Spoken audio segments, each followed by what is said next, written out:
Morning, everyone. I'm just getting our recording started. Did you get a prompt that it wanted you to record?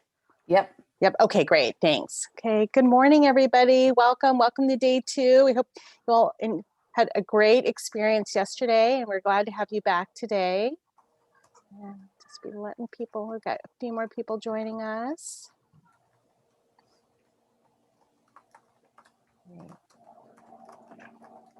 Okay.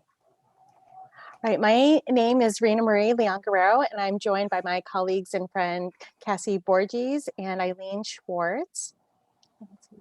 Cassie, are you able to let people in as they keep coming in too? Okay, thanks. You got it. Do you like this? Not used to what a doorbell sounds like at my own house, so I only know a Zoom doorbell. I don't know what that would sound like in my house if that happened again, and it will soon. Yes. Well, welcome everybody. Today we'll be talking about establishing a community of learners, SEL, Social Emotional Learning Part 2. Great, and welcome. Right.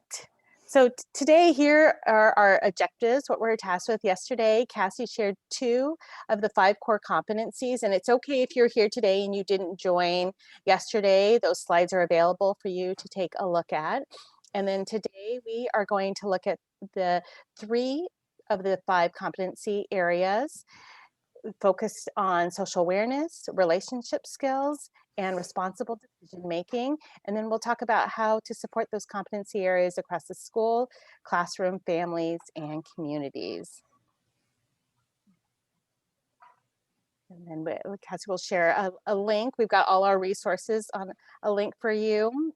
Layer 2, and some of you, I thank you. You've already started doing that. Thanks, Denise. And yes, we'd love everybody to take a moment and share in the chat your name, your role, your school or district you're joining us from, that you either work in or your children attend, and what you'd like to gain from this session, as well as how you plan to relax this summer, or if you've already started. And as you share that, I'll share a bit about myself. Again, my name is Rena Marie Leon Guerrero. I'm an inclusion specialist here at the UW Hearing Center, and I have the great pleasure of working at the PDU and with our IPP demonstration sites through OSPI, and we'll be sharing some of those resources today. I also have 3 kids, and so you'll probably hear them around in the background as I'm joining you from my basement here today. Great. Thank you. Okay, so we've got school counselors. Great. Principal, welcome. Camping, yes, I missed my own prompt there. Plan to relax this summer. Anything outdoors, camping, hiking, just being outdoors would be my idea of a perfect summer with my kids. But I've learned to not say we're going on a hike. I just say we're going to go on a walk outside in kind of nature. And I don't really talk about elevation, and that kind of gets me by a little bit too. Okay, great. Oh yes, a few naps, a trailer trip, excellent. Yes, as I go on my runs, I've really been eyeing a lot of trailers. I'm like, that looks fun. See those. Okay, great. Welcome everybody, and welcome back. I see some people joining us from yesterday. It's good to see you again too. All right, so here is our format today, kind of our discussion. We're going to go over the resources. I'll kind of pick up where Cassie left off with Castle, and we'll take a look at the frameworks. We'll also go into the OSPI SEL benchmarks, their recovery plan, and their COVID considerations. So the OSPI has laid out a lot of great resources, and so we're just going to take a deep dive into those and tap into those. And then we'll, related to that, we'll discuss establishing new routines, teaching expectations, and coming together around new school norms. We'll take a break about 10:30 in there, but please get up, stretch, do what you need to do. And at 11 o'clock, Carla Landis from the Sports Institute at UW Medicine, she's going to come and talk to everybody and share about the Daily Mile. And so we're really excited for her to join us. Okay. You may have heard the phrase Maslow before Bloom, essentially related to social emotional learning. It's vital that students' basic emotional and well-being needs are addressed and nurtured to ensure they are poised to benefit the most from their educational experiences, right? We've kind of heard this and it's never been more salient than this year. But the same is also true for adults. Cassie spoke about this yesterday. We've lived and experienced a lot these past 15 plus months, and we need to meet our own basic emotional and well-being needs to be poised to teach, parent, work, and partner with others to make this all happen. I really kind of want to frame that around our talk today too. We'll come back and revisit this at the end there too. I just kind of wanted to share these, right? As our students, come to us, we realize there's a lot of other things like literally and figuratively baggage that they might be coming with, that they're experiencing food insecurity, housing insecurity, other things that are going on or kind of within their household.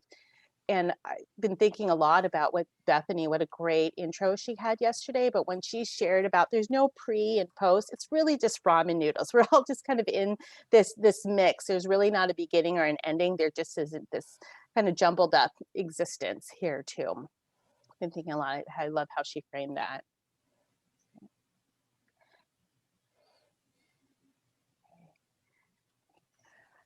Okay, so what I'm sharing here is this, and again, you can look at these links and look at them in more detail, but we are aware that, so I said, we talked about Maslow before Bloom, but what guidance do school districts and schools have from OSPI in the state level about SEL and mental health, and how is that information being shared with our families and caregivers and community partners? So let's take a look at the student well-being recovery plan. So over here, I kind of like how they broke this up in phases, right? Like Bethany said, there's really no pre and post. We're not just going to go back in the fall, or for those who return in the spring and just jump right back into it. It's going to be more fluid. Things are going to continue to change. And so I really like breaking these phases down. So in the summer, kind of what we're doing here, our group is doing here, is what are our short-term strategies and interventions. And then in the fall, as we get back, and that's what we'll be talking about today, is how to build on learning and plan for those longer term improvements. And then really by spring of 2022, really accelerate, innovate for long-term sustainable improvement, right? So we know there's going to be some recovery in finding learners, and some may even have to stay remote based on their needs. So looking at that, and then what I'd like to highlight here is, and again, Cassie talked about this yesterday with like mental health, is to think about what the overlap is, but what the distinct differences are. So I wanted to share that, just read right from here. Social emotional learning are the competencies students need to be constructive participants in their communities. These competencies help students manage difficulties and maintain their mental health. Competencies, including self-understanding and self-regulations, are skills that allow students to be able to learn and access academic content. Right, so we need all this stuff to really be in charge of our mental health, to do that. And then, so what is mental health? And that just refers broadly to the psychological symptoms students carry to school with them that can interfere with their ability to learn and succeed. These include the effects of trauma, including symptoms of anxiety and depression, right? So we often heard of these like ACEs. So what are the acute childhood experiences that our students are having and coming us to with too. So we're learning all the social emotional stuff and skills, but to support that mental health, and really thinking about, what are they experiencing or will experience with that too. Right. Okay, I'd like everybody to launch a quick poll here. Everybody take a moment and share, how comfortable are you with the concept of social emotional learning? Very, somewhat, a little, unsure?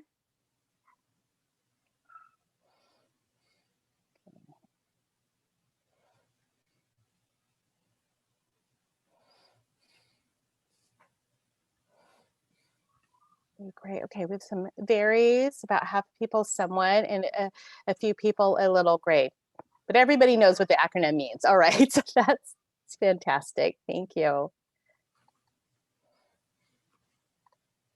Okay, go ahead and share that with you so you can see where we all came in at, and you can feel free to close that poll too if it pops up on your screen.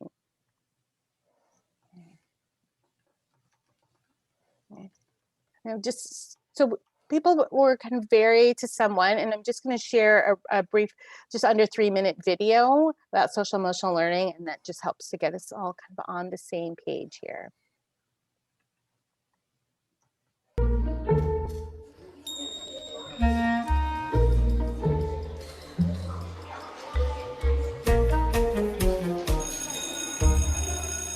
There's a lot of talk these days about SEL, social emotional learning. But what exactly is it? Social emotional learning is the process of learning social and emotional skills, and it's just as important as learning reading or math. This learning process is most effective when it begins early and continues through high school. Social emotional skills are essential for success in school, work, and life. With SEL, students learn to manage their own emotions and behaviors, have empathy and show care and concern for others, solve problems effectively, make responsible decisions, and maintain healthy relationships. Students learn to recognize what's happening inside them and to be aware of their emotions, which helps them deal with strong emotions and impulsive behaviors. It helps them stop, take a breath, and think about a situation before acting. Students learn to identify others' emotions and perspectives, which helps them empathize and show compassion, no matter who they are or what their background is. It's not difficult to imagine how this is important in the classroom and in life. Students learn to solve problems in peaceful ways and communicate assertively about what they need or want. This helps them get along with other students and get the help they need from adults. When students learn to make responsible decisions about their lives and their future, things can turn out better. Research shows social emotional learning makes a difference. Students who participate in SEL do better academically, have improved attitudes and behaviors, and act in delinquent or disruptive ways less often. In the United States, students with strong social-emotional competence are twice as likely to earn a college degree and nearly 50% more likely to graduate from high school and have a full-time job by age 25. Just as important, students who are socially and emotionally competent have more friends. This means they're more likely to feel connected to school and do well, and less likely to be left out or bullied. Simply put, by participating in social emotional learning, students learn the skills to succeed in every facet of school and the rest of their lives.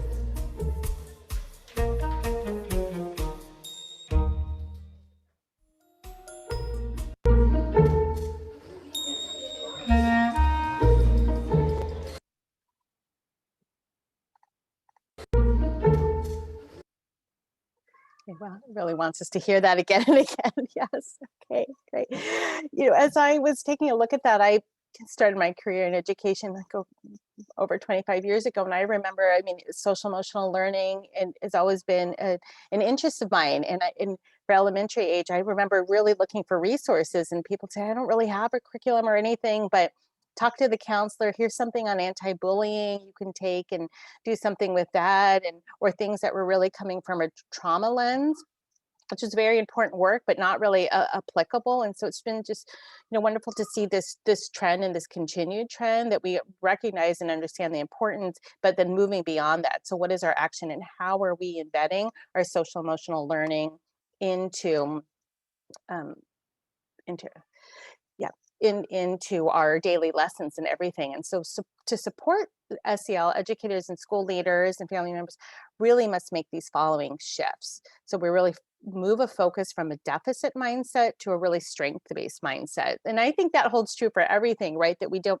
approach it as what is missing and what do we need to build, but what is already there and existing that are strengths, and then we can build on that. So from moving to a strength-based mindset, also from a one size fits all, recognizing the cultural and contextual influences. Right. So this is not, I just talked about wanting some curriculum or resources, but right, that's not going to work for every learner and family. And so really moving away from that one size fits all model. And then lastly, from allowing bias to impact students to targeted and continuous efforts to reduce bias. And Eileen's going to talk about this tomorrow for those who are joining us. Part 3 is she goes over assessing functions of behavior, right? So we're just really, and Cassie talked yesterday about implicit bias. So just really checking some of that too, and being aware that we know it exists, and being thoughtful about that too. Okay, so I'm going to refer back to this framework. And yesterday, for day 1, Cassie discussed awareness and self-management, right? So the self there. And then today, we're going to go over social awareness, relationship skills, and responsible decision making. So we see here that social emotional learning is anchored right there in the middle, with the 5 core competency areas nested. And then we see classrooms, schools, family, caregivers, and communities branching the circles around that. We know there's a ripple effect, but also that we need to be targeted, that these competency areas across environmental contexts, and to be intentional of how we're supporting these competency areas. We can see that the efforts can stop at right any one of these circles. We can have great things happening in the classroom level that don't trickle over into the school, or things that are happening in school, but that's not communicated to families or caregivers, and messages out into the broader community there too. So being really intentional of how we are moving that path through all of those 3 circles. So it could be a focus at school, but the message isn't going to reach there. But conversely, that messaging can be really loud and clear. A district or school has a mission and vision, and they're intentional about their social emotional learning and their equity framework, and that's the focus. And it's a common thread that will move through the classroom all the way out to that outer circle of community, and really branch out there too. So we really want each of these to really influence and uplift each other, because that's how our students and our families and educators are going to benefit the most. Okay, and I forgot to say, yeah, thanks. And Cassie's sharing the links for those. And yeah, at any time, I forgot to say this, but please, if you have questions or comments, please, unmute yourself or share in the chat. I think that's one thing as we come together. There's a great collective of experience and knowledge right here within us all today. And so please, share that or expand on that. That would be very welcomed. Okay, so I'll walk us through these first 3 here. The first one is social awareness, and you'll notice in your slide deck that we have all the links for here. So there's short videos that you can watch. They're helpful to me in really explaining these two. But the first one here is social awareness. And so as I walk through these, consider the age group you work with, or the age of your own children. So we live in a very social world. We're teaching our children to be socially aware and present in their surroundings and experience. This includes the capacity to feel compassion for others, understand broader historical and social norms for behavior in different settings, and recognize family, school, and community resources and support. So what does social awareness look like when we break it down? It's just taking others' perspective, being able to walk in somebody else's shoes and take their point of view, recognizing strengths in others. And I just talked about referring back to that strength base. So we can always see, what are the strengths in others? Demonstrating empathy and compassion. How can you share that you understand what somebody is feeling, or what emotions that they might be sharing? And then how can you respond to that? Understanding and expressing gratitude, identifying diverse social norms, including unjust ones, recognizing situational demands and opportunities, and last, understanding the influences of organizations and systems of behavior. So we really think of, okay, like I said, Cassie focused on self, and now we're going to broaden that out to social. So as they are recognizing their self in their own space, and how that impacts others around them. Next one here is we have relationship skills. These are the abilities to establish and maintain healthy and supportive relationships, and to effectively navigate settings with diverse individuals and groups. Right? I think this is something, others, I probably feel the same way. Some of these things we so missed, right, when we went to remote learning, and weren't coming together as a community learner. And then when we came back and it was virtual, what did that start looking like? What did these our relationship skills start looking like and expand on too? So these would, so what does this look like? Really communicating effectively, that they're able to self-advocate and speak clearly, have positive relationships, demonstrating cultural competency, practicing teamwork and collaborative problem solving, resolving conflicts constructively, resisting negative social pressure, showing leadership in groups, seeking or offering support and help when needed, and standing up for the rights of others. So we've got a lot going on in these sub skills there too. It's really how are you a part of the group and really respond. And the last one here is responsible decision making. And this is something I'm still working on with my teenager here too, but to carry and construct choices about personal behavior and social interactions across diverse situations. And I think this is something, we saw globally in this pandemic where people, okay, how do we make responsible decisions that impact ourselves and our family and our communities too? And what this looks like here is demonstrating curiosity and open-mindedness. Like we always have this growth mindset, learning how to make a reasoned judgment after analyzing information, data, and facts, identifying solutions for personal and social problems, anticipating and evaluating the consequences of one's actions, recognizing how critical thinking skills are useful both inside and outside of school, reflecting on one's role to promote personal, family, and community well-being, and evaluating personal, interpersonal, community, and institutional impacts. And I like this one here when they talk about um, skills that are both useful inside and outside of a school. So that was another thing I thought about when we were having our, like, oh, embedding some of this instruction. It's like, okay, we've got reading, we've got math, we've got our core areas, and where do we fit this in? And we really said, no, we don't, they all can overlap. So if we are doing a science project, we can come together and how are we collaboratively working on this in the real time? Or if we're in a virtual world, how does this look in your small group or your breakout room when we work on this together?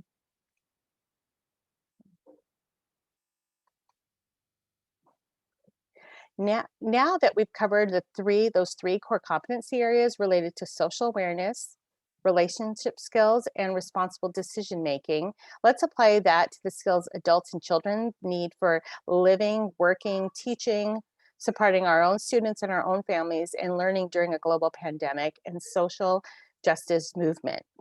Okay, there's a lot collectively that we've all experienced. We know that these competency areas look like before, and now we'll think about them differently moving forward here. And so on the left-hand column here, we have how those competencies were defined, and I just went over those here. The first two, again, self-awareness we talked about yesterday, but now how did this apply to the skills that we need to know now? And so related to self-awareness, processing the current pandemic and racial injustices, self-awareness is critical to identifying and processing our complex emotions when things are uncertain, socially turbulent, reflecting on our strengths, understanding our cultural, racial, and social identities, and examining our implicit bias. And I'm sorry, I didn't reference, this is also from the Castle Roadmap, and you have the link at that to look at that more clearly, but I think this really lays it out nicely. Related to self-management. Self-management skills, what do we need to know now? Self-management is critical now as we cope with grief and loss, develop our resiliency, and express our agency through resisting injustices and practicing anti-racism. Okay. For social awareness allows us to understand the broader historical and social context around the inequities exacerbated by COVID-19 and ongoing individual and institutional impacts of systematic racism. Relationship skills are essential to help us build and maintain meaningful connections around race, culture, age, and distance, support one another during collective grief, and struggle and collaboratively find solutions to new obstacles. You will also get to see this thread when Cassie spoke about looking at everything through a trauma lens as well. And the last one here, responsible decision making. Responsible decision making is particularly important as we analyze the consequences of our individual and institutional actions on others' health and safety, make decisions that promote collective well being, and engage in collective action to form a more just and equitable society. So, again, so we talked about, okay, what are these definitions? What do these sub skills look like? And then when we apply these skills, currently in our current climate, what does that look like? So again, you have this resource, and I think they really laid it out nicely. And feel free to share. Yes, thanks. Yeah, all these, thanks. Cassie's dropping in those links. I appreciate that. And we have all these for you to reference and really unpack. Again, there's a lot of great resources that you can take and utilize right away. Um, yeah, and feel free to share in the chat or unmute any thoughts or reflections as we read through that.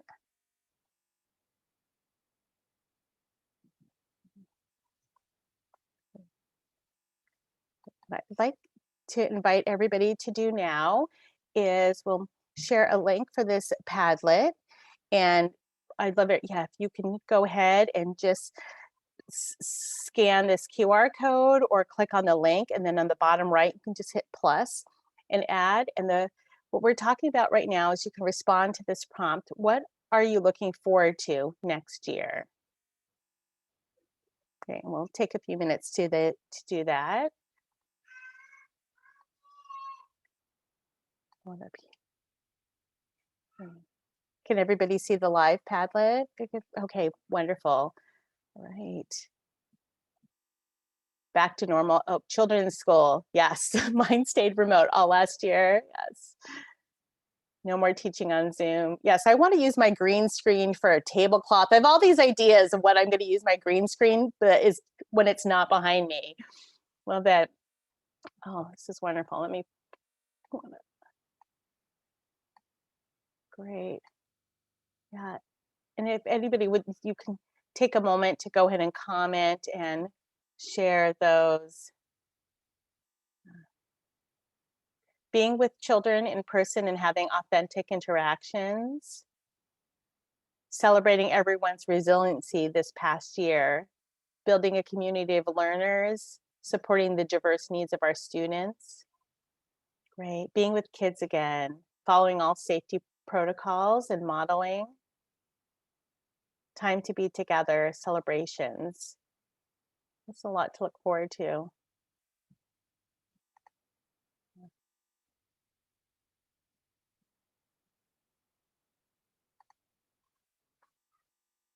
Building off our students' strengths from this last year, yeah, being back in the building.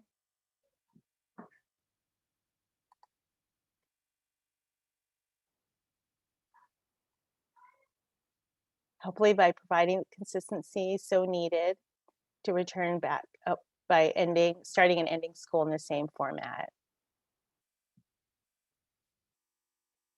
These are wonderful. And what I'll do after this is I'll be able to capture this and I'll replace the original slide deck with these so everybody can have these and reflect back. So if you want to, at a later point, go back into those Google Slides and grab that again, I'll update with this because these are wonderful.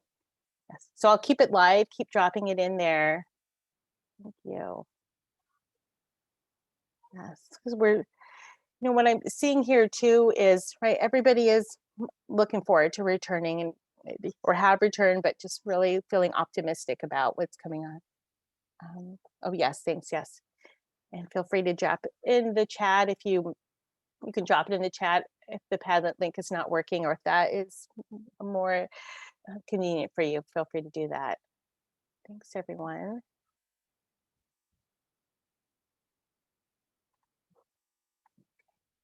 Right, I'll pull us back.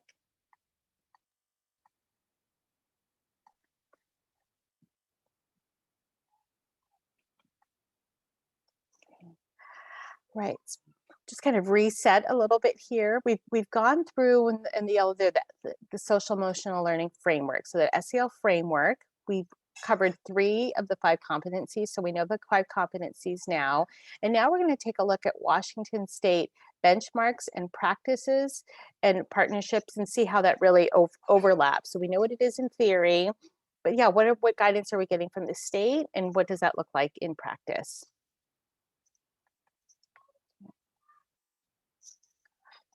So here, what we're looking at, these are from our OSPI SEL standards. And I would like to just pull the group and um, so I'm going to put another poll for us right up there. Okay. How familiar are you with OSPI's social emotional learning standards and benchmarks? Very, I could recite them all. Somewhat, I have it bookmarked. A little, sounds vaguely familiar, or unsure. Another acronym to decode.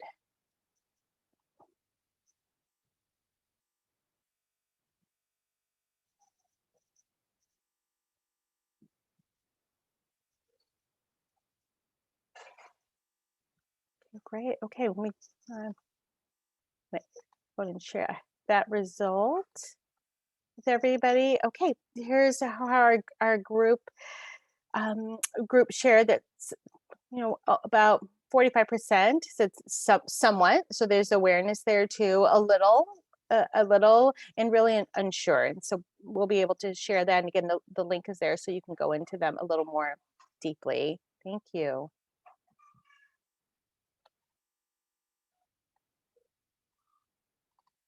I think that's something too. When we have our content areas, also then how do they lap with all their other core content areas, right? So yes, I hear, yes, thanks for having me that head nod too. Like, okay, so I've got my, my math and my English, and how do they all overlap together, language, arts, and kind of come together? Because right, we don't want it to be an afterthought, but how to seamlessly embed it and weld it together, it still can be a challenge, right? So what we have here is yesterday again, Cassie talked about the self, and when you see the full link here too, you'll be able to note that. So what I'm sharing is the social as it maps to what we're talking about today. So standards 1 through 3 will cover self, and then 4 through 6 are social. Standard number 4, social awareness. Individual has the ability to take the perspective of and empathize with others from diverse backgrounds and cultures.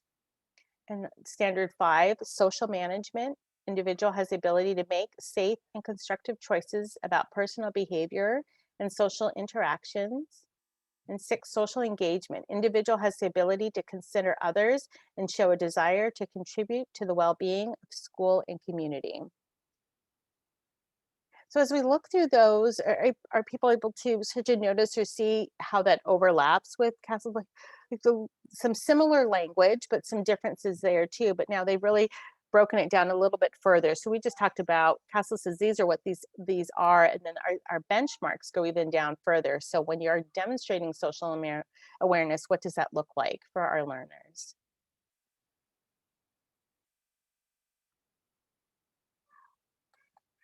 Okay.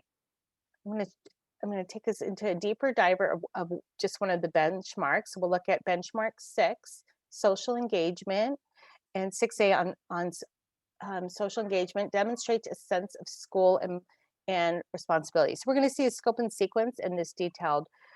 As we noted earlier, SAL is not a standalone set of skills, but rather should be taught in the context of engaging lessons across daily routines.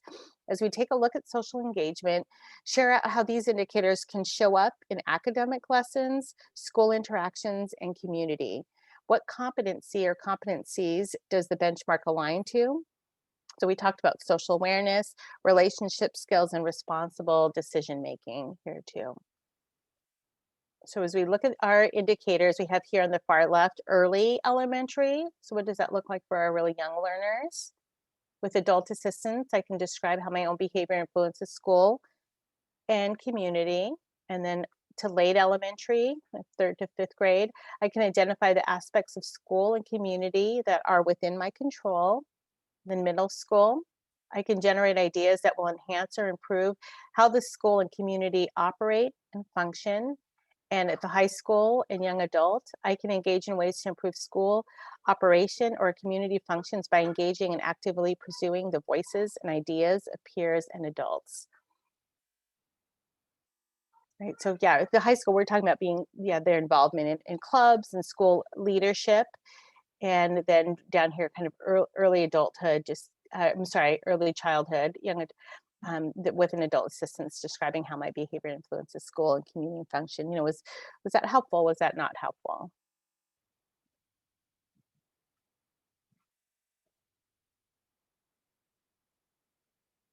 Yeah. So again, I think these are great. You can explore and kind of look at these indicators a little more in depth there too. Okay, so just going back, just to lay that out, we've got that was just a snapshot of the standards at a glance, and then they lay out all the benchmarks and indicator by ages and stages there too. Okay. Next, what I'd like to move us into, again, I think OSPI actually, really did a great job of putting out a lot of materials and resources, and so I want to use what's existing there. And we often don't know. So I'm going to pull my screen a little bit. Often don't always know what trickles down from the state level to the district level to the school level and the community level as well too. So that's something we'll be interested to kind of hear people's feedback about, yeah, how if this filtered down to where you were. So I'm going to go through some four. So this is from OSPI's COVID-19 considerations for reopening schools, student and staff wellness. Yesterday, Cassie showed portions that related to looking through a trauma lens.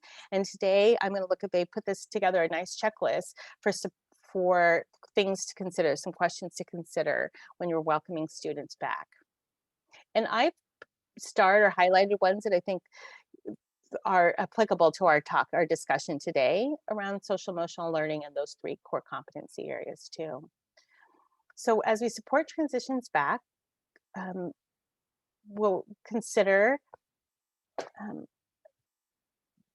how everyone, staff, students, and families be welcome, oriented, and positively connected to school.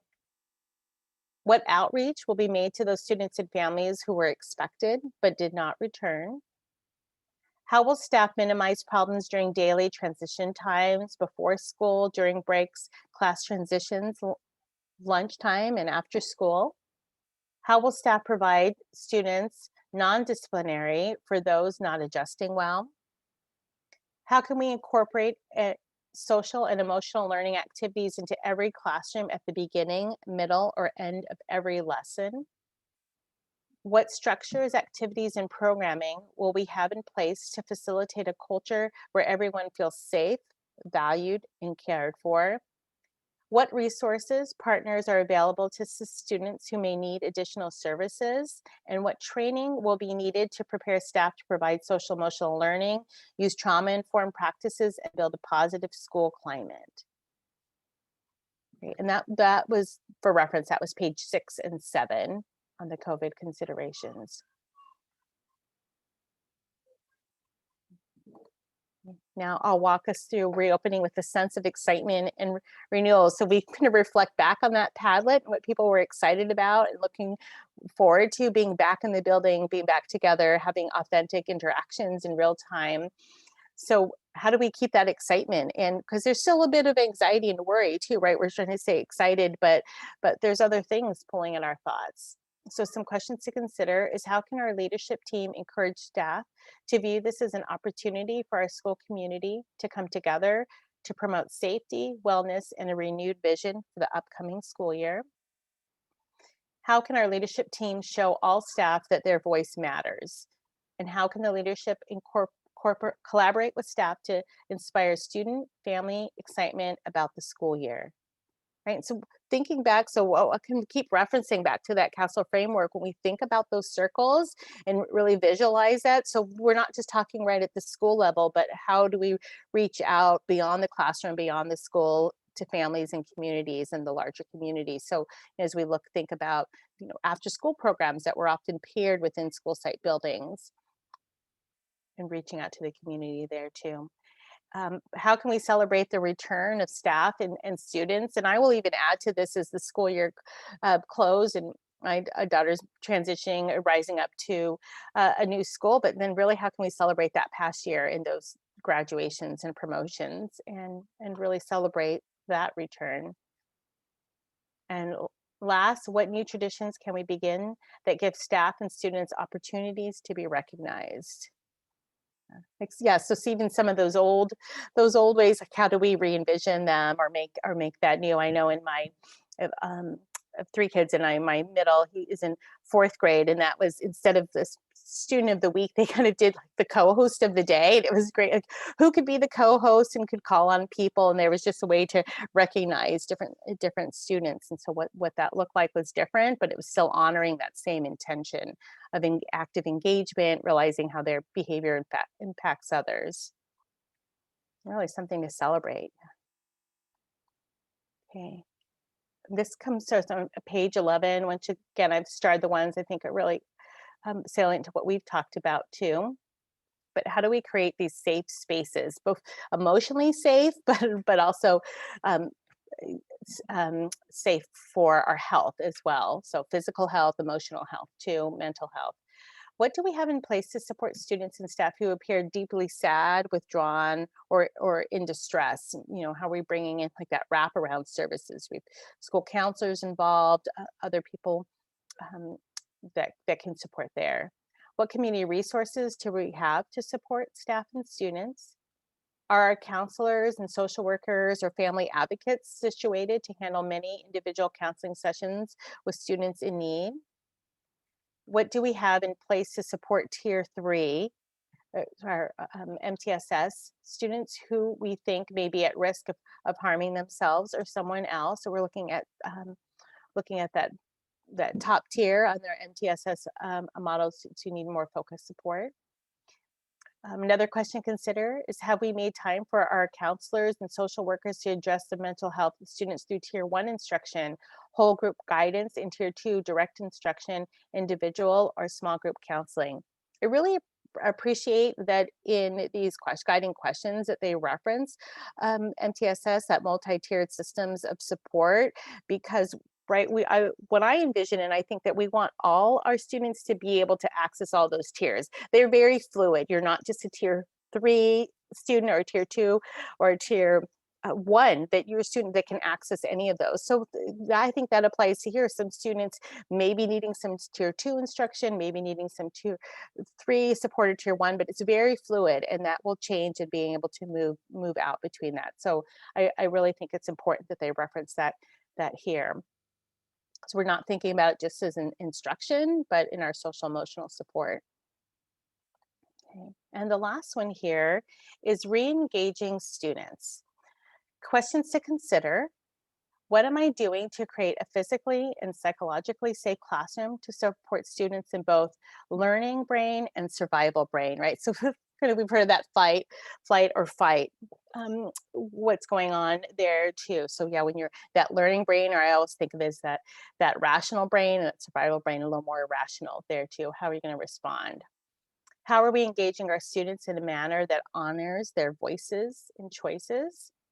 How do we create tasks that do not convey high stakes or pressure? We even saw that with our state guidelines. We really took off some of those high stakes testing and assessment. We're like, right, this isn't the year to do that. We're going to take that off. And I know for my family members that was just such a relief. And it's like, oh God, there's enough to worry about. It's like I don't need to worry about this as well, getting my SATs in.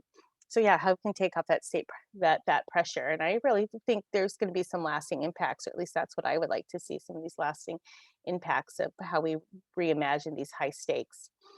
Um, Going back to this list, other questions to consider: are lessons relevant and engaging to the lives of students? Am I taking care of myself so I can engage with students in a calm, warm, and caring manner?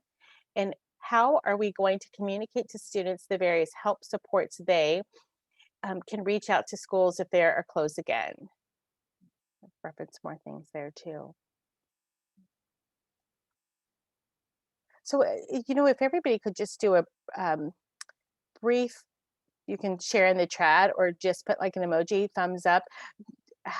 For how many folks was this the OSPI COVID-19 this checklist? Was that a new resource, or had you been familiar with that too? Just getting some indicators of, again, what is reaching down from the state level.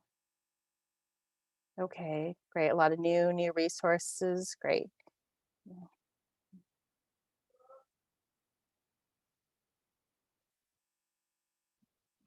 Oh, okay, great. Well, I'm glad that was a new resource. I hope it'll be a helpful resource, yeah, to take back to your team and go through it. And again, as part of this, there's more that relates to trauma-informed lens that Cassie spoke about yesterday. But it's a really nice document, really well laid out. But I know things are not always linear. I like a good checklist myself. I would like to check these off, and I know it's not linear always this way, but these are really good things to really consider, and then think about your own family or your own school culture and what's being said in your district, and really think about how that reflects to that as well. Thanks, everyone.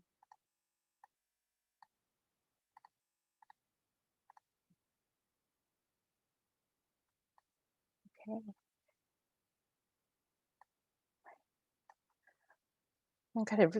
So going back to the beginning, we talked about that SEL framework, and then we shared there's some OSPI are the benchmarks and the indicators for there too. So if you think back to those three circles I shared, so where does the framework, what we know about SEL, what are our standards around it come together, and then this last piece is, okay, what are the practices? So how do we put that all together? What we know about social emotional learning remains the same. These are vital skills for children and adults. We also know that SEL cannot be an add-on. It has to be embedded into daily routines and teaching context. For persuasive narratives, for example, students can explore social injustice. For social studies, students working in collaborative groups. For daily routines of riding the bus to school, or even family routines of homework and meal times, how do we think of others and problem solve social situations? So as we prepare for the beginning of our next school year with optimism, let's discuss how we will overlap the framework of SEL with establishing new routines, teaching expectations, and coming together around school and community norms. So what I'd like to do at this time is, if everybody's okay, before we get into this it's a little bit earlier than I intended to take a break, but it's kind of a nice natural point to take a break. And so let's all take a 10-minute break, and we'll come back at 10:30. Sound okay? All right.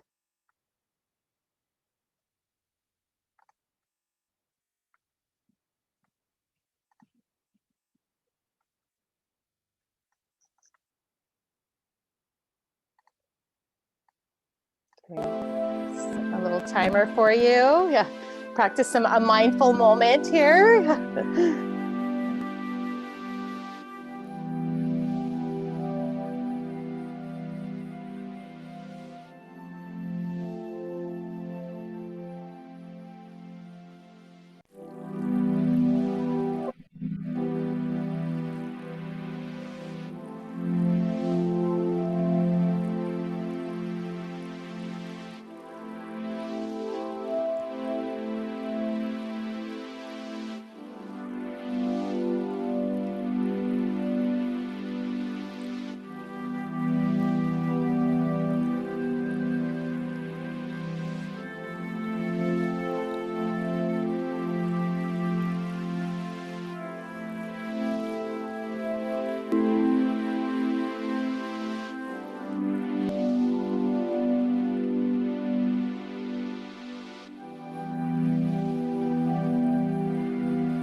Right. Welcome back, everybody. I hope you're able to take some time to get up, stretch, move around, grab another cup of coffee, and welcome back. So we are going to move into coming together in the fall, and then bring us to our time when Carla will be joining us in round 11. Okay. So coming together in the fall, we okay, here we go. Sorry, let me go back one. Okay, so as again, we know that we talked about these are vital skills and they can't be an add-on. And so what does this look like? So we have right our considerations that have been nicely laid out from us from our OSPI COVID considerations guidelines. And now as we move through, we'll talk about what these can look like for those areas of establishing new routines and coming back together. And so what I've done over here on the right is we put together kind of just abridge the castle framework a little bit. So again, once we can see how the core competency areas are at the center of it, and then we have our circles or those contexts that move out around it. So again, classrooms to schools, to families and caregivers and communities. And right here, as it lays it out, it almost seems as it does radiate out from the center. But in practice, I also like to think about it as it moves back and forth, right? Things, we get influences from the communities and families and caregivers that permeate and go back down to the school level. So I really see it as kind of moving in and out and not just radiating out from school, right? Because we want our schools to reflect our communities and our students and families' home lives as well. Too. So I didn't say that earlier. I want to make sure to make a point of that too. So as we establishing new routines, I'm going to talk about in the context of the three areas we're focusing on today: social awareness, relationship skills, and responsible decision making. For social awareness, some things I've laid out here are adjusting to define or redefine learning spaces. Right? So like our place in our space around others has so much change, as we all know and can appreciate, in the last 15 months. So what does that look like now for students? Do we come together for a large group? Do we not? Do we transition? Do we go to our lockers, or do we stay in our learning pods? And that looks different from school to school. Being back in a larger group with peers, right? That's an adjustment, I think, for everybody, even teachers being back in and teaching in being back in your school buildings, but being back together in larger groups of peers and colleagues. For social awareness, thinking of others, thinking about others, what is their comfort level? So, right, we talked about social awareness as being able that perspective taking and thinking of others. So, you may have to think about others' comfort levels. Like, am I standing too close? Is this, is this okay? Is this in your space bubble or not? But how does that reflect upon others? And reading nonverbal communication in real time. This is a great story that is just shared from one of our partners in a neighboring community. She said when the students had come back into school, one of the an early childhood center, and one of the students was calling her YouTube teacher, and was very excited. And so we realized, because she had only had a context of seeing this teacher on the computer, in which she also related computers or iPad time to YouTube. So it was she called her kind of the YouTube teacher. But I love that story. But now we realize that they're having to adjust and read in real time. So now you're seeing like the whole person and all that situational context. And so how do you read that nonverbal language, in real time? In other ways it was, if that was too overstimulating or distracting, I can turn my camera off, or I can mute myself. And now all that information is coming in real time. For relationship skills, new ways of interacting with peers, what is acceptable with the guidelines. Some schools said we can be 3 feet apart, we can be 6 feet apart, but how do we relate or interact? I think of our elementary students. If in some schools they weren't there for lunch, but others that we partner with, they were. And like, okay, what does that look like? That's usually a social time to come together, but now they can't be physically together. But what can that look like? I love one of our demonstration sites share that they were putting on basketball and on all the TVs, and so they can all watch and talk about that, even though they had to be apart. So they're really creating ways that they can interact with each other.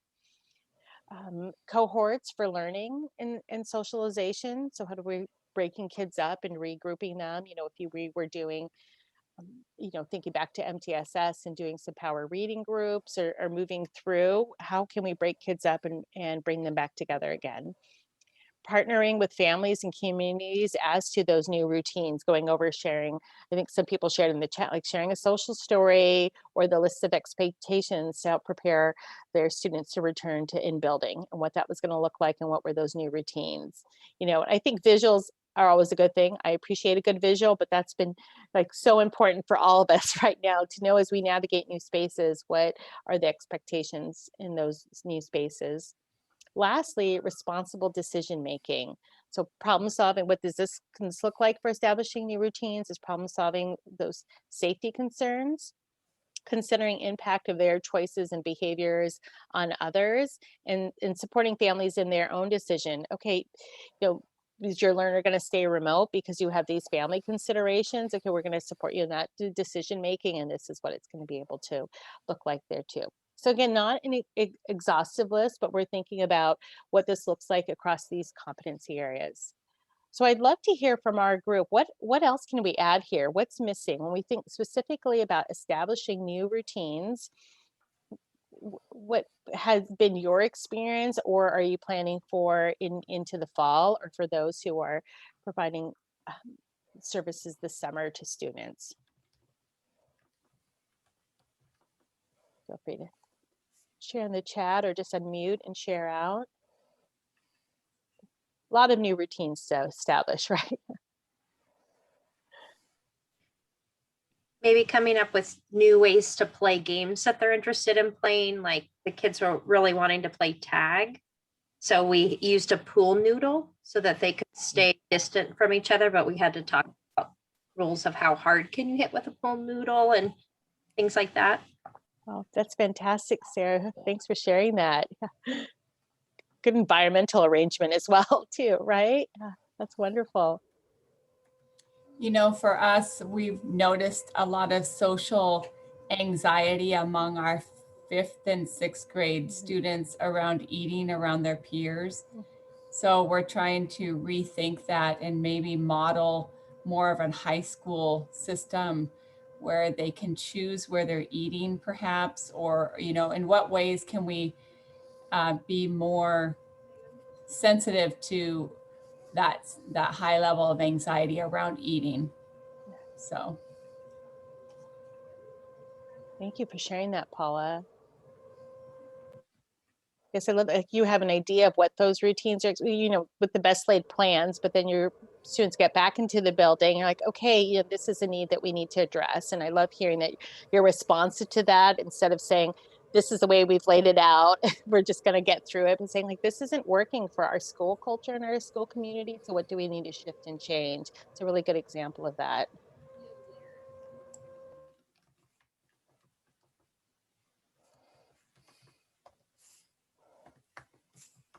Yes, I'd like to do a little pool noodle tag too. Yeah, I love that. It's great. Thank you. Thanks for sharing. Appreciate that. Okay, our next one here is teaching expectations. Right, these all can be a huge list in and of itself. So I'm looking forward to hearing what the group has to share out too. So teaching expectations, around social awareness. So what are those social norms? Mask wearing, social distance, compassion for others by helping. How are you helping out in the family and the community, and those expectations to help out? I know in my own family, I've got 3 kids, and they had to, sometimes somebody has to watch the toddler, and and so, but that was an expectation, and how do we just step up and help out there too? Relationship skills, how to stand up for others and working together for common outcomes. Responsible decision making, knowing consequences and impact of actions, making decisions with information available for the best interest of all. Right. So so we're teaching those expectations, awareness of others, how to our interrelationship skills, and then responsible decision making. When I heard one person use this, and I really appreciate, like, I'm having choice fatigue, and I'm like, I get that. There's like, we're navigating a lot of constant choices, and they do feel like high stakes choices, and I really, yeah, took that phrase to heart there, like decision fatigue. There's a lot to decide here too. Yeah, so I'd love to open it up to the group again and share again. In teaching expectations, what else can we add here?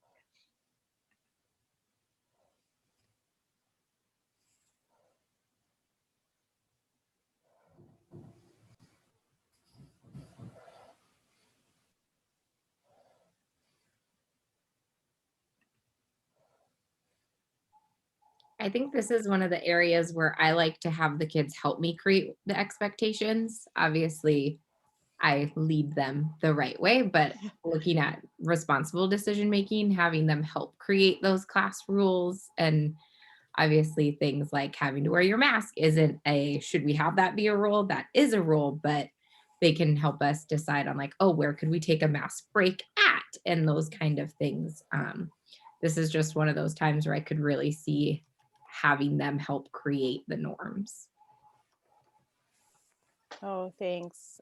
Amalyn, I hope I'm saying your name correctly. That's such a great example for so many reasons, because right, we're giving agency, but we talk about that responsible decision making. So they're working, you're hitting on so much together there. They're establishing new routines, but then how are they collaborating to come up on that? And then there's a good amount of perspective taking. And when they hear other people share what's been their roles at home or in other settings, what they're comfortable with and not comfortable with, and really having to take that in consideration. It's a really good example. Okay, thanks. I also see thanks, Sarah shared student-led classroom norms with new added safety expectations. Just giving our learners like individual agency, right? There's so much. I said we have a little decision fatigue because there's a lot of choices, but I guess conversely, we can also realize that there's been a lot of choice and opportunity taken away. And so where can we get some sense of control and some agency in what they can have a meaningful impact on too. Also shared here, thanks Cara, thoughtful teaching of new vocabulary, right? Yeah, there's vocabulary that we all have that we did not have 15 months ago. Social distance, mask on, give your friends space, safe from germs, but not overstress. And I teach grades 3 to 5. Right. Thank you, Care, for bringing that up. This is, you know, I'm reflecting back to what Cassie shared yesterday about really considering where everybody's anxiety and just in where they are experiencing, and we want to share with our students and families the importance and really stress that, but also, right, like we don't need to add to anybody else's anxiety as well and create. It's like, okay, you know, I want you to know that this is important, but I get that if we talk about it or hyper focus on that too much, that we can create some more anxiety there too. Thank you. And we're going to have another activity, so we'll get to share more of these as well. And our last one here is coming together around new school and community norms. So social awareness, again, those norms for safety, and you shared there too, what that, having that vocabulary, what does that look like? And respecting others' choices, you know, so you know, maybe in this environment for some, like you don't need to wear a mask, but if somebody else still prefers to do that, then we respect that choice. You know, at my son's elementary school, you didn't have to wear it at recess, but a lot of kids still chose to wear it, and you just respect that and honor that choice there too. Relationship skills, those class meetings. I think that was a great example. Gave coming together and saying, okay, let's use this class meeting time to talk about what are our classroom norms around this. And then for home life, deciding on what those family norms are. You know, there's a lot of like adding vocabulary to that. So bubble, like who's in your bubble? Do we have a bubble? Do we have a pod? What does that look like? And family partnerships and participation. And responsible decision making. How do our actions impact others? Critical thinking to make decisions with information at hand. Right? We know a lot that we didn't know last year, but we're still always constantly getting new information. So how are we taking and using that information? And I think with that last one coming together around new school and community, I'll reference you back to those OSPI, the checklist for consideration. I think that really maps nicely to this here. So again, actually, I want to share what some things that we've had. Thank you, Paula says reinforcement plans for school-wide expectations, fun videos demonstrating those expectations, right? So let's give a model for what that is. A lot of this, we haven't had a model for what it looks like before. So provide a real clear model. Thanks, Paula. Now, Eileen shared school-wide expectations. Yes, so very important. And I'll open it back up to the group. What else can we add to here? It's been your experience. Oh yes, Cassie, having the students make their video as well too.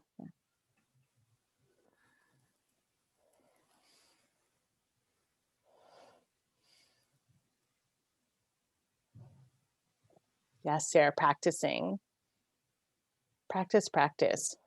Like we don't just say it and get a model and then go in and do it. We just need to constantly practice and get that positive feedback.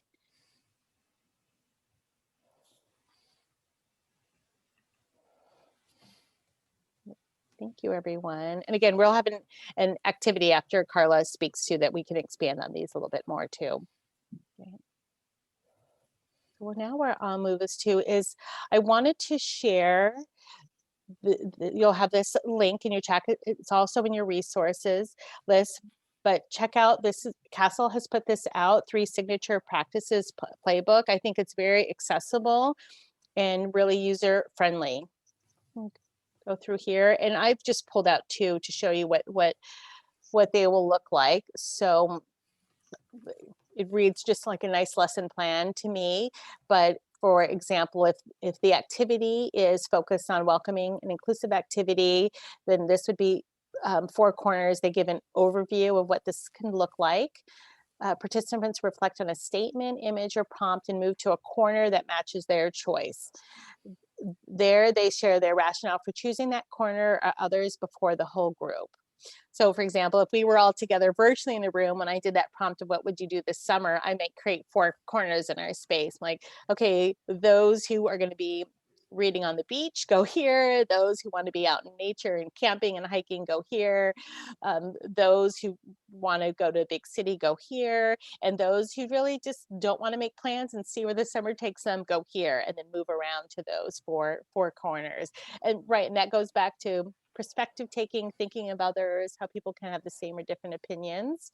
And then they spotlight this nice, with a magnifying glass, a nice SEL focus here. They're practicing responsible decision making, situation analysis and evaluating, and perspective taking and empathy. And then they give you a nice little debrief to go down there too.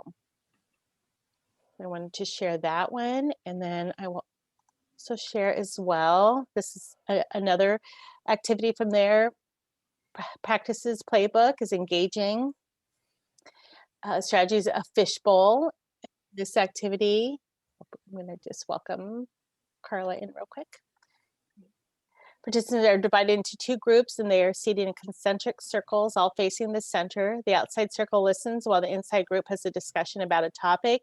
Then the groups switch places so the listeners can become the speaker and vice versa. And as I read through these, a lot of these activities were familiar to me, honestly, in practice, but I hadn't always looked through them through the core competencies and the state benchmarks. And so I thought of it differently, of saying, okay, when we're working through these, sure, this was my focus in this activity, but now this was another way for me to frame it and think it, because always coming back to when we do things, right? We don't plan activities to just do activities. There's a lesson or content.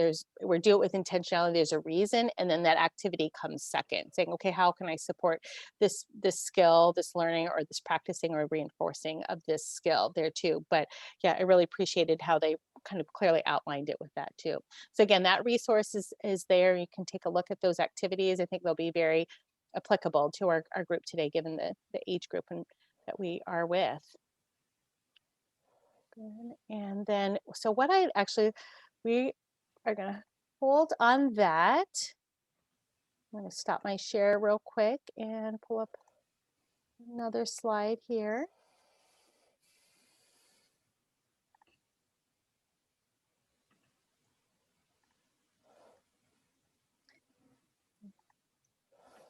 Right, okay.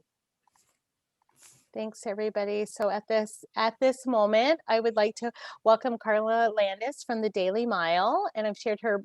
This is her web or URL here, the Daily Mile. You can go read more about that, and also, but she is a program manager at the UW Sports Institute and leads the Daily Mile program expansion. And we're just so appreciative of Carla's taking her time out today to come and be able to speak with everybody and answer some questions. So welcome, Carla, and I'll stop my share so you can pull up your slides too. Let me make Wonderful. you a co-host so you can do that. Thank you. Yes. Welcome, welcome. Thank you so much. Let me just get my little first screen here. Hopefully everyone can see that. I'm going to run this deck through Google Slides today just because I've got a lot of windows open. I want to be able to see the chat, etc. So hi, everybody. Good morning. I'm Carla Landis. I'm a program manager at the Sports Institute at UW Medicine. I'm here. Thank you for inviting me. This content is so important as students return to school, heal from what we've all been through, and do that in a way that's safe and good for everybody involved. And I'm here to talk about the Daily Mile, a program that we feel like is a pretty important part of that solution as kids return to play. But first I'm going to tell you, well, actually, let me take you through my next slide here. Actually, let me pause. Let me tell you a little bit about myself. So I'm a program manager, as I mentioned, at the Sports Institute. I have worked in physical activity, sports, at all ages of the spectrum, sort of young kids to older adults, folks later in life trying to get involved and get moving, all the way from maybe students who maybe wouldn't traditionally participate in physical activity or sports for various reasons, and everything in between. I am very passionate about the role of physical activity as an integral part of everyone's lives, both for the health outcomes that are so very important, but also for learning outcomes, behavior outcomes, social emotional wellness as well. So I really feel like physical activity is something everybody should have access to, and that it should be a really important piece that we lean on in the school day to support that holistic development and learning for kids. And here's where we're gonna go today. So we're gonna talk a bit about the Sports Institute, as I mentioned, talk a little bit about the benefits of physical activity. We're gonna talk about the Daily Mile and the program specifically and what it is and how to get involved. And then also share a little bit about the research that we're working on. And at any point, if you all wanna hop in the chat and ask questions, I should be able to manage that. Thank you for sharing the link, whomever, Cassie, for doing that. So feel free to chat as we go, and I'll pause for questions at the end. And my presentation is rather short, just about 15 or 20 minutes. So we'll have lots of time for discussion. And, you know, as we talk today, as ideas and things come to your mind as educators who work with students every day, feel free to share those out in the chat as well. Like from our perspective, this is something that there's no one size fits all. There's a lot of ways to look at the role of physical activity and in the healing and return to school for kids. And we want to hear from you and what's on your mind, both the good, the bad, and the ugly.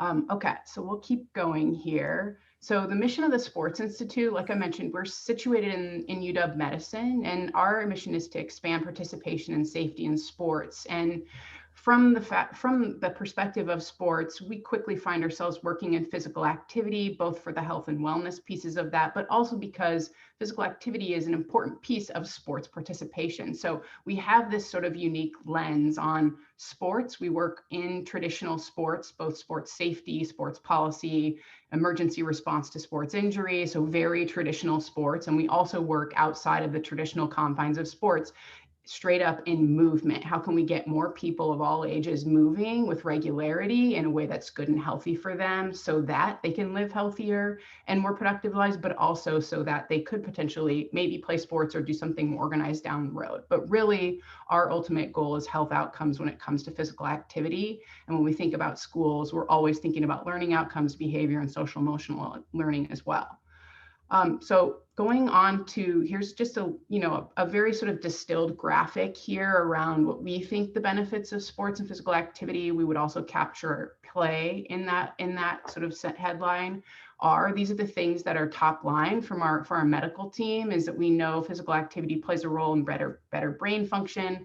We understand deeply that there's a very strong connection between those who are physically active and their incidence of cancer and other really catastrophic health outcomes, so really significant chronic diseases, et cetera. So physical activity is an important piece to sort of stave those things off and then also respond to certain chronic conditions right now. And to put a finer point on that, our faculty team, they're working on things that in the medical side of things that allow physical activity to become more of the go-to prescription in the US. So that's how serious and how relevant physical activity is for our physical and emotional health. And you can kind of read through the other statistics as we go on this slide. And of course, this very cute young girl in the middle of the slide sort of holding up the, benefits of sports and physical activity in the middle. And we know that it's not all good news. So here, this slide outlines just some of what we think are the most alarming statistics around physical activity. And, again, thinking of how do we sort of understand the current status, both the fact that children just really aren't as active as they need to be.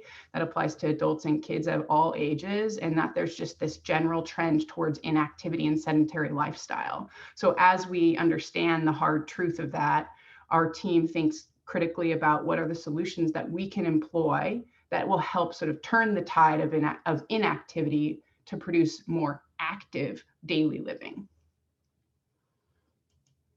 And one of the solutions that we have found is the daily mile. So I'm going to just sort of quickly summarize this, and then we've got a little video to show for you. But the daily mile is as simple as I'm about to describe. It's 15 minutes of walking, jogging, or running during the school day as part of an integrated portion of the academic day. And the intent behind the daily mile on its surface is simply to increase minutes of movement for kids in a way and in a place that we know is going to serve as many kids as possible. Because if we think about physical activity sitting outside of the school day predominantly, before or after school, maybe as an opt-in program, even if you think about recess, we know physical activity isn't happening the same way for all kids in all of those spaces for a number of different reasons. Perhaps students are facing barriers to access to transportation for an after-school program. Perhaps they don't have the resources or the family support to participate. There are a number of reasons that opt-in programs or programs don't have as much structure aren't going to necessarily be the singular solution for getting more kids movement, and then particularly kids who maybe have a harder time opting into those options. So the daily mile as this 15-minute movement window in the day. So sort of picture your classroom sitting down, pens or pencils down, books closed, screens closed, whichever you're working with, standing up, lining up at the door, going outside to their daily mile route and moving for 15 minutes with their teacher, moving with them, coming back in, sitting back down, and going back to learning. And we're going to talk a little bit later in this presentation about how that kind of semi-structured physical activity really supports, of course, the minutes of movement during the day, which are critically important as we talk about sedentary living, but are also provides an incredible foundation for students to engage differently with their peers and their teacher around content that they're learning in the classroom, other things that help social emotional wellness, skill development, and so forth from there. So we'll continue going we'll talk a little bit more about that later. But again, this slide sort of provides the highest level sort of snapshot of what the Sports Institute is working on. And again, if you look at the white bar at the bottom, where we are in terms of our status of research and program development. So we'll see if we can queue up this video. I'm going to hopefully flag me if the audio doesn't work, but hopefully it goes okay. Here we go.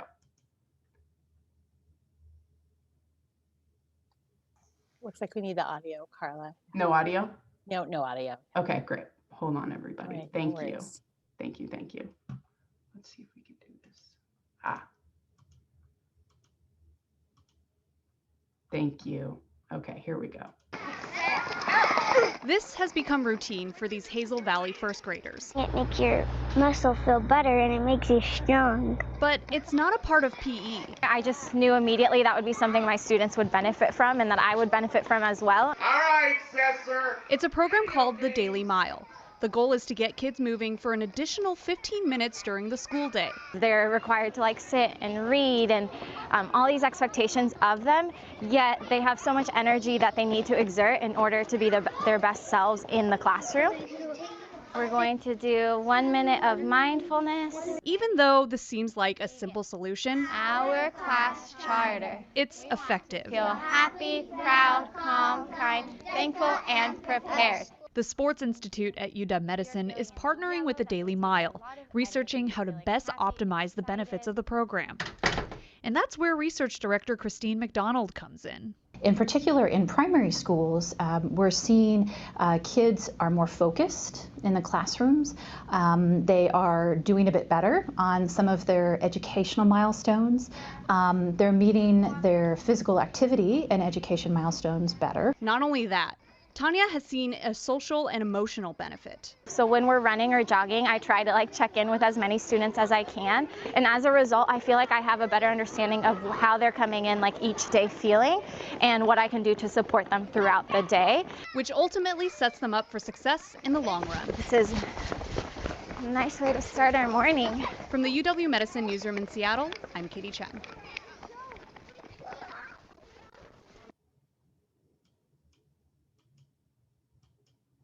Okay, great. So hopefully everybody could hear that all right. It really does give a really cool perspective on what the program really looks like. And, as it's as simple as we have described, it really is just about carving out that time during the day to move with students. And the one thing that I think that Tanya, the teacher in the video, that really calls out, and which I think is at the foundation of what we think happens with programs that are semi-structured in this way, is it really provides a lot of opportunity for educators to check in with students informally and in ways that are different than sitting in their classroom desk or running through maybe a more sort of rigorous or traditional curriculum where there's, this is essentially space to create room for a little more latitude of exchange between, again, students and their teachers. And if you noticed in the video, not every student is running, not every student is having an engaged dialogue at every single second of the time, but you'll see students sort of check in with each other as they run. Maybe they walk for a few minutes, maybe they skip. I've seen all sorts of things. There's various games of tag I've seen students play. So there's a lot of ways to sort of use the sort of structure of the Daily Mile to incorporate any number of things. And what you're looking at on the slide here, I wanted to pull some screenshots for you all to sort of dig into the resource bank that exists around the Daily Mile, where, educators, teachers in the classroom, we're all incredibly adept at building resources that meet student needs. And the Daily Mile has done a pretty great job, I think, of kind of getting out in front and sort of showing the ways that the program can kind of serve a variety of goals. So for example, on their website, you can download various resources. Here are a few I just wanted to call out. One, stay safe and active. Obviously, we're working in different times these days, and thinking about what does this kind of program look like at your school and your community, given the constraints that we're facing as we return from having suffered through the pandemic. The next item here is pretty small font, but it's a 21-day countdown. So it's a resource that helps students maybe can start the Daily Mile and think about it as a daily practice and keep track of their progress as they go. Another example would be a bingo card. And again, probably you can't read it quite well, but there are squares giving students prompts to do certain things as they do the Daily Mile. For example, like wave to a classmate or high five somebody or share something about yourself with a classmate as you move past them.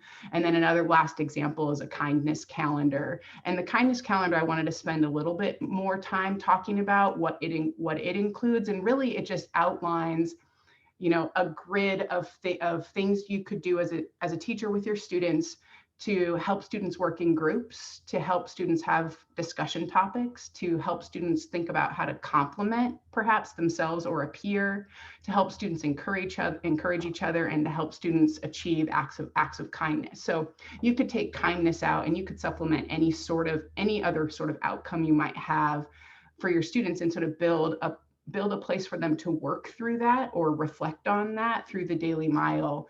And again, taking them out of the classroom and into a space where they have a little more freedom to do that. And to sort of just to say one more thing about the kindness calendar as an example, imagine if you're doing the Daily Mile, let's say tomorrow, your students go out and you say, okay, today we're going to do the Daily Mile in groups of 3. And you can make groups of 3, and then you all of a sudden have this totally different level of engagement for your classroom, as opposed to when you do the daily mile traditionally, which is everybody goes out, moves on their own and at their own pace, which also has value. But you can see how, because it's such a sort of semi-structured blank slate, there's so many ways to adjust. Which brings me to my next slide around a specific level of program adaptation that we wanted to make time to talk about today. And, you know, when we think about program adaptation, some of what you just heard me describe, those are kind of the first things that we think about. How can we make it more fun? How can we make it more engaging? How can we sort of use the time to check in with our students? But what we know is not one size fits all. And we also know teachers know their students best. So this is one of those programs where if you take a second, and I would encourage you, if you have access to your chat right now, we would love to hear, like, what are some things that you might think about changing or adjusting in order to serve a need of a particular student or a group of students. So yeah, please share your ideas in the chat. And I shared some examples here on the slide deck. And, you know, one of the most obvious examples I think that gets overlooked in something like this is just planning ahead for students to participate and giving them opportunities to contribute no matter what.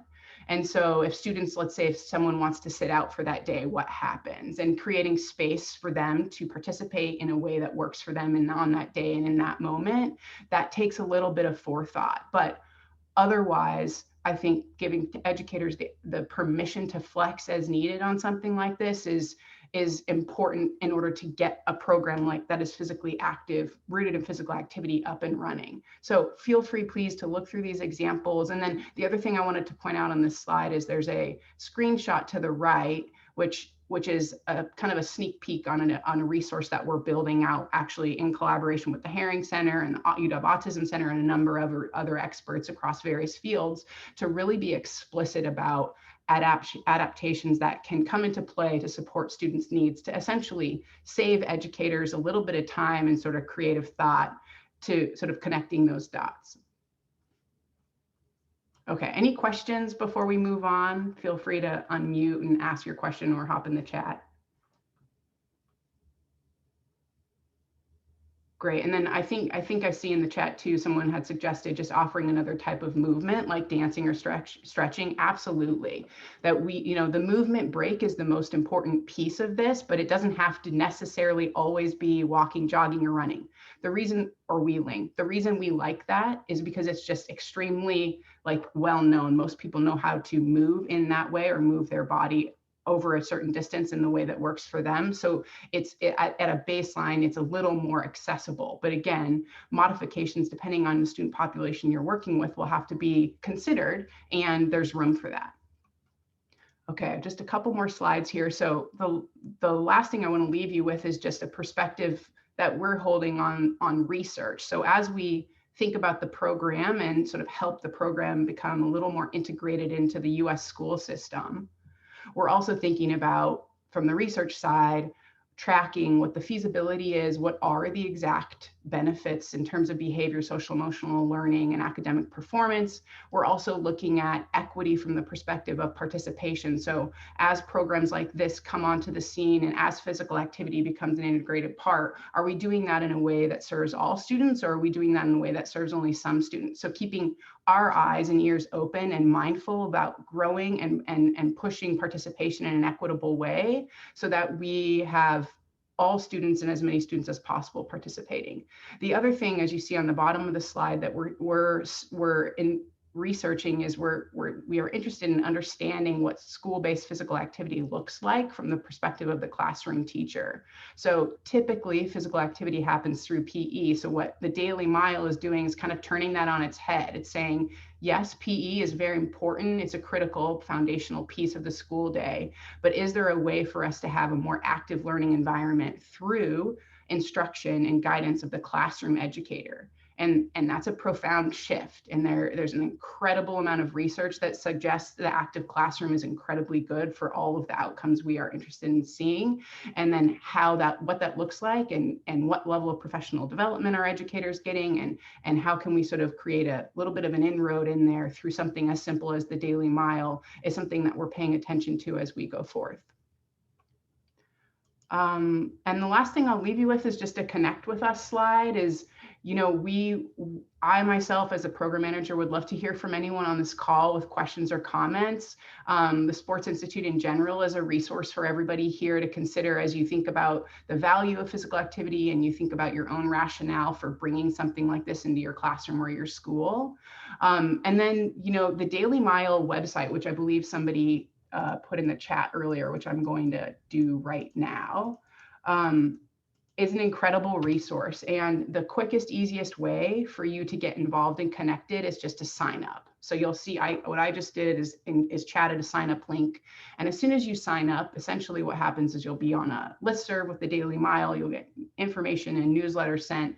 And then if you connect with the Sports Institute, which information on the slide, the same thing. We'll share with you sort of more broad information about sports, physical activity, wellness, safety, and then also keep you apprised of our research and learnings as we go. And then I think I'll stop sharing my screen here now. And if we've got maybe just a few more minutes to just chat, and if anyone has any questions or ideas or comments, we'd love to hear them. Thank you, Carla. And I just wanted to share that Lori shared in the chat that we've done a lot of dancing opportunities in our classroom. We also have done compliment circles with which the kids love. We work on teaching them how to give more meaningful compliments to each other, that movement. Thanks for sharing that. Yes, thank you so much, Lori. That's wonderful. And, you know, if no one has a question, I do have a question for you. You know, one of the things I think of is, you know, physical activity is typically thought of as a little bit outside of what we lean on when we think of supporting kids during the school day. And I would be curious, like, what are folks thinking of when they consider like physical activity as a tool? Like, how high up in your tool belt is it? And what are some ideas you have for maybe making it a bigger part of your day?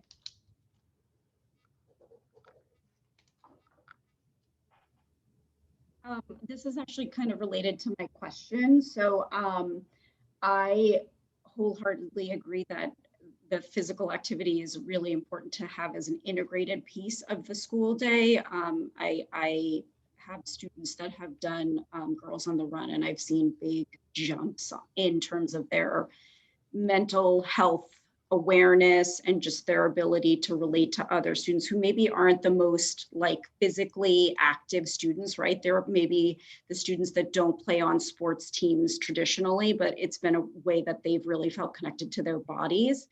So I guess my question is, how important is it that it's the same person doing it every day?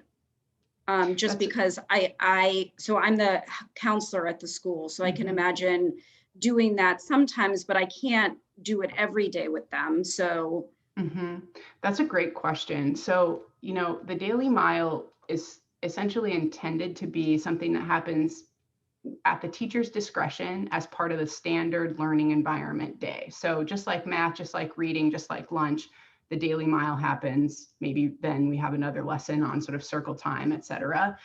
So it's intended to be integrated in the classroom. However, I think that, you know, that we've seen schools use the Daily Mile in a number of different ways. So in addition to integrating as part of the standard classroom learning, we've also had, let's say, a principal say, okay, you know, if a student gets sent to the principal's office for a behavior, you know, challenge in the classroom, the student could opt in to do the Daily Mile with the principal, or they could opt in to do something else. Like there are, instead of like sort of not as a punishment sort of way, but as an activity option for the student to consider as like, do I need to move now or do I need to do something else? So I think it's less important that there's consistency around the adult specifically, and more important that it's a positive, inclusive experience for the student, and that it's integrated into the sort of day culturally to the best of your ability. So it sort of becomes like math, like reading, like science, like it's a thing we do and we know what it is and we understand how to tap into it when we need to, either because we need a break from the classroom or because this is what my class is doing right now. And if you're the counselor, you know, using the Daily Mile as a moment where you're, you know, maybe you're not interested in sitting down at a table and talking with a student, you'd rather walk and talk, it's an amazing vehicle for that. And if students understand what the Daily Mile is, then they'll know what you mean very quickly. Oh, okay, let's go do the Daily Mile and talk about what just happened in your classroom.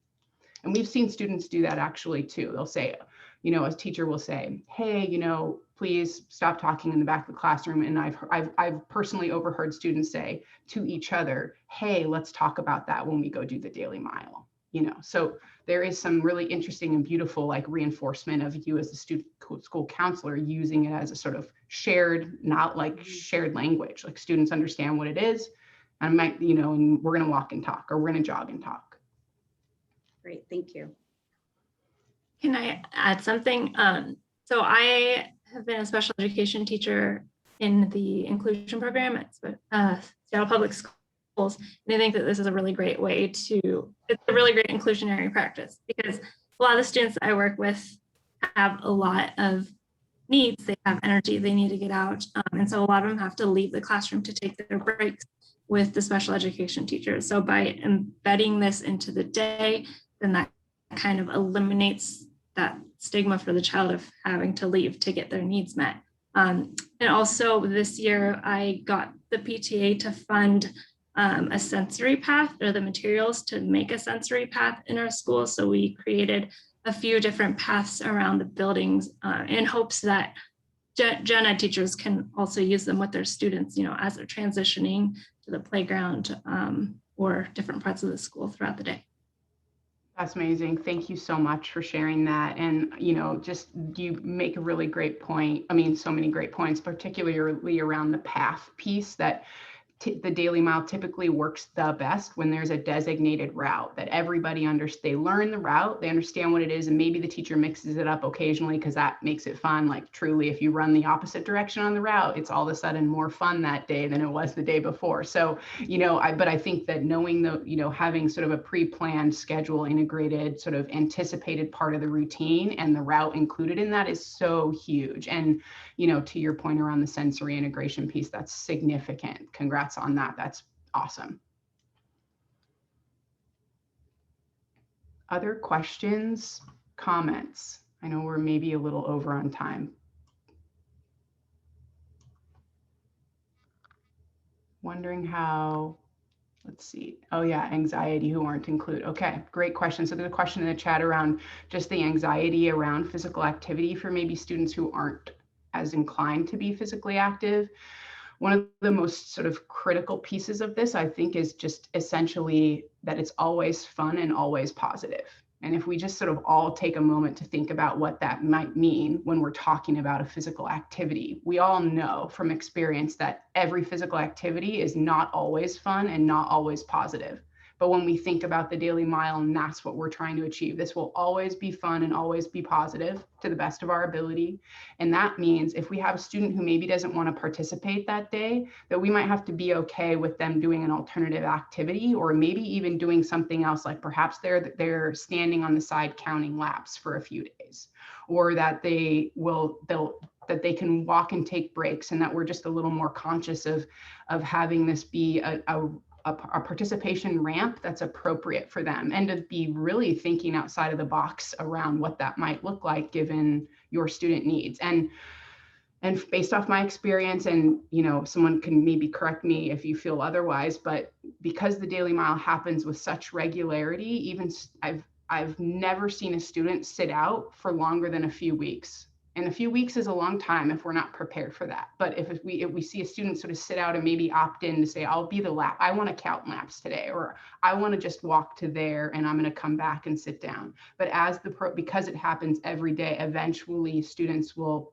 participate and join in, and again, sort of build their own ramp into it, as long as we can provide some positive support and some fun factor as we do it. So there's no punishment around like, hey, no, everybody's running today. That's not what it is. It's a walk, jog, or run, move at your own pace, take breaks when you need to, but this is what we're doing. And that applies for the teacher as well. And that's my last comment on that note, is that I've heard a lot of anxiety from adults in the room as well. They're saying, well, you know, I personally am not particularly physically active. This is going to be a little bit of a push for me as well. So then talking from the things I just said, but talking from the adult perspective, well, it's okay for you as an adult to take breaks. It's okay for you to maybe walk a little bit, and then sort of stand and sort of support your students as they come along. Maybe next week you walk a little further. So thinking through that and sort of normalizing that it's okay to sort of move at your own pace, and we're all going to move together, and it's not a race. It's just about participating and moving together. And I think culturally that's the ultimate goal, and that's going to take some, that takes time to achieve, but that's the goal. That's a great question. Thank you so much for asking it.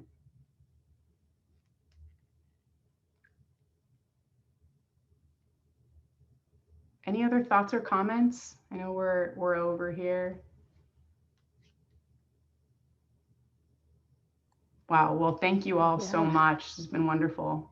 Yes, thank you so much, Carla. Very much appreciate your time to share this great resource with us. And I hope it really just can kickstart people who are doing this, continue it, or get started on that too. And thanks for sharing the information and being a contact or resource for us. Yes, absolutely. Yeah. Thank you so much. Yeah. Thank you.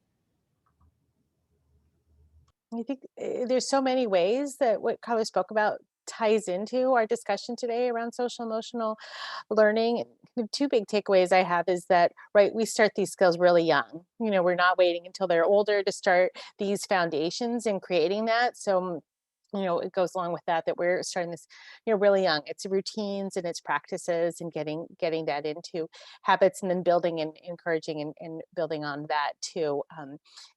Starting that really young, and the importance of just that moving for, we went back earlier, we talked about social emotional skills and then our well-being, and we know what that well-being, it's called, like, outlined all that research and sharing, like just moving. I mean, I was sharing today with Cassie before we started, a little bit tired, but if I don't move every morning and get up and run or work out, like that manages my anxiety. It helps me regulate. It's so important. But I ran with my dad as a child, and so, but that's a routine, and I know that, sometimes I want to hit the snooze button, but I know it's good for my mind and my body, and kind of keep doing that too. Yes. Yeah, I can share a little bit too, Raina Marie. Yes, please. I have a son who's always had a lot of difficulty, regulating his emotions. And we've done a lot of SEL strategies and some cognitive behavioral strategies. And we got to a point where we just said, maybe we just need to walk. And so we would take him on walks and runs.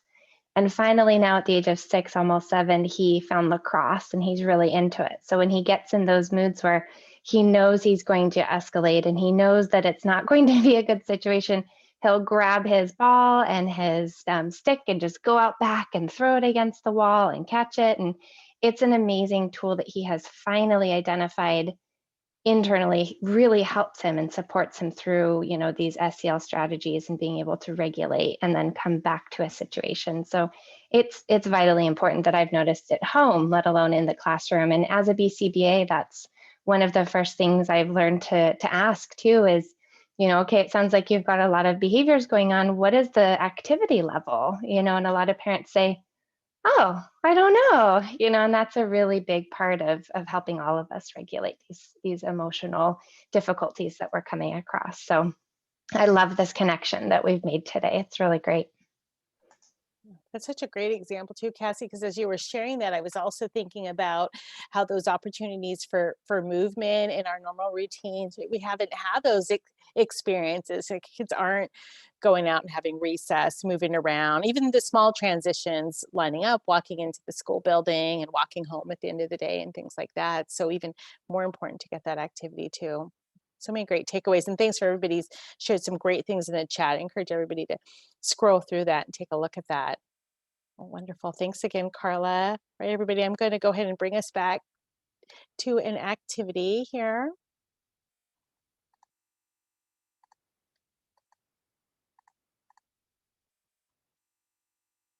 Just grab the right thing that I would like here.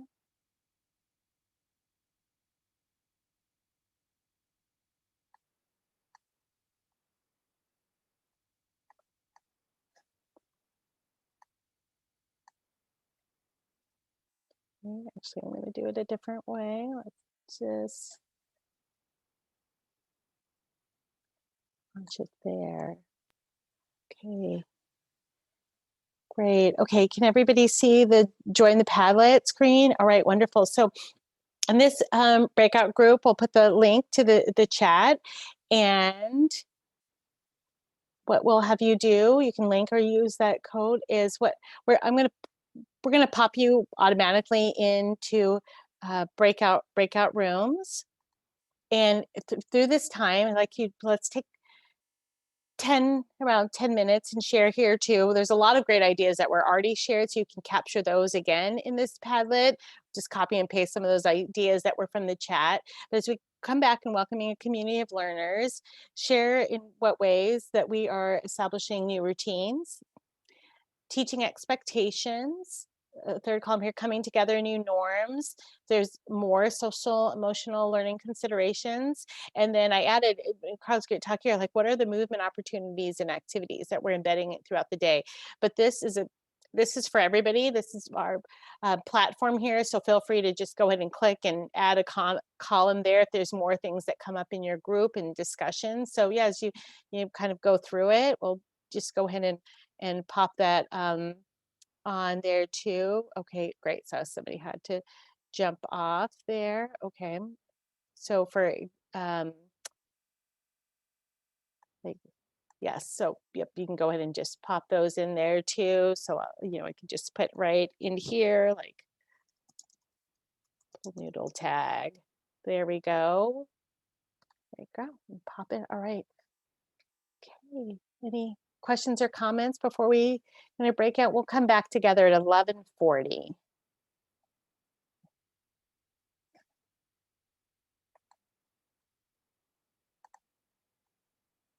And if there's anything, if anybody wants to, we'll be here in the large group if you need to come back. Let's see.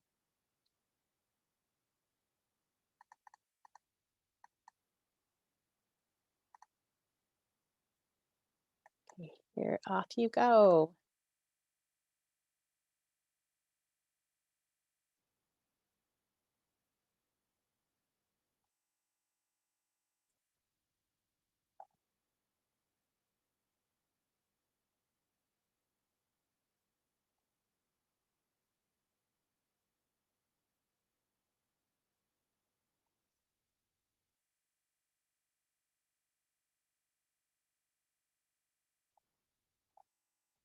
Okay. Everybody's seeing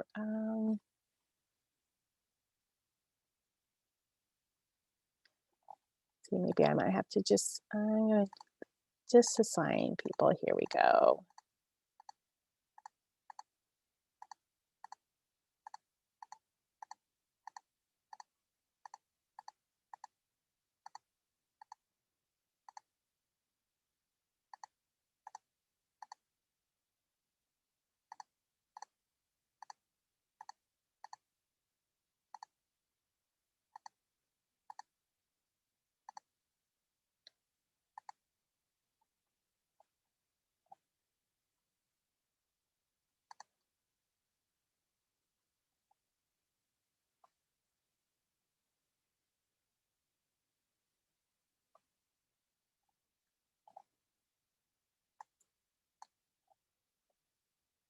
Right. Okay, so Carla, if you're able to, you can feel free to join room 2 or just hang out with us here.